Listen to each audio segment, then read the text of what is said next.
Hey kids, it's Adam from Tested. It's the end of 2016 and it's time to chronicle my favorite things. It has been an amazing year, my first year post Mythbusters, and it was actually pretty difficult to figure out just some specific things, but if I'm going to make a list, it's going to start with our summer trip to New Zealand. I got to build swords with my friend Peter Lyon, sword master sword maker. He made all the swords for Lord of the Rings in his shop at Weta Workshop. Peter spent a day showing me the ropes, and together we made this, Aragorn's first sword. Yes, yeah, he has two.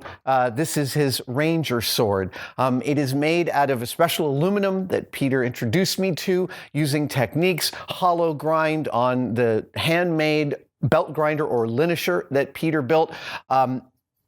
I can't even describe to you how much satisfaction this object gives to me. It's bendy blade, it's lightweight, it's movie prop provenance, and most of all, the skills I learned while Peter patiently walked me through this process. You know I love learning new skills. This is one of the best ones I have learned to date. And in fact, it has a long tail. But before I get to that, I want to show you, this is the United Cutlery scabbard for the Ranger sword, but the belt is in fact made by an Etsy seller I found who goes by the store name The Needle and Blade. And let me tell you, if you want an Aragorn belt, you cannot buy a more accurate or beautifully hand-tooled Aragorn belt than the Needle and Blades. It is a steal at any price, and I'm telling you, it's incredibly inexpensive for the quality that you get. And like, I have held the original. I have seen the original. This is as close as you could imagine. It's gorgeous. All right. Oh, wait, there's one more thing. Right, so I came back here and I wanted to try my own hand at sword making. So I actually made, out of the same kind of aluminum, Aragorn's elvish knife here that sits in his, I think it's elvish, that sits in the scabbard itself. So it's been an ongoing process of hand tooling my Aragorn costume. Yeah, I'm ultimately making an Aragorn costume. Okay, the next thing. One of the things that Peter Lyon showed me when he was showing me how to grind swords is that every sword grinder has their own method of working, and they all ultimately end up building their own grinders for making swords, and Peter is no exception. The linisher, that's what they're called, that I ground my Ranger blade on was built and designed by Peter himself, and I came back to San Francisco and I built my own.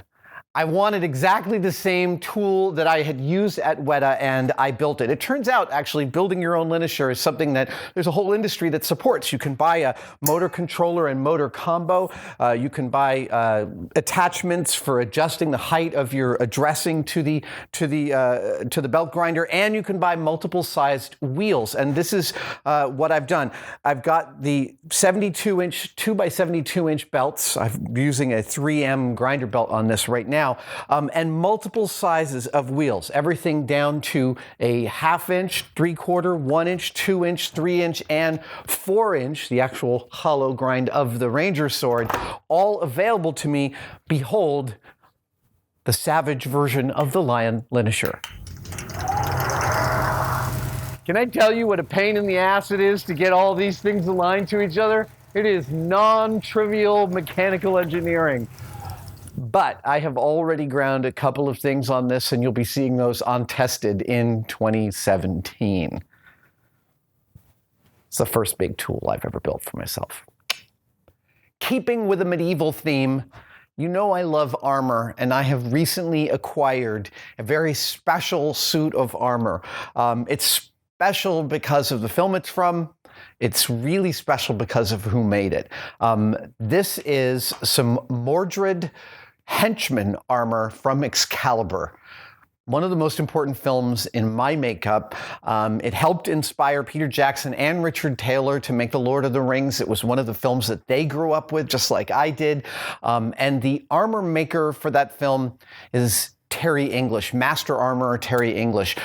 He's built everything you can think of. He made the armor for all the Harry Potter films. He made the armor for Excalibur. He made the marine armor from Aliens. Right. Yeah, all that segmented armor. He hammered it. And this is my first piece of Terry English armor. It's not the last, because Well, it's just not the last. That's what I'm going to tell you.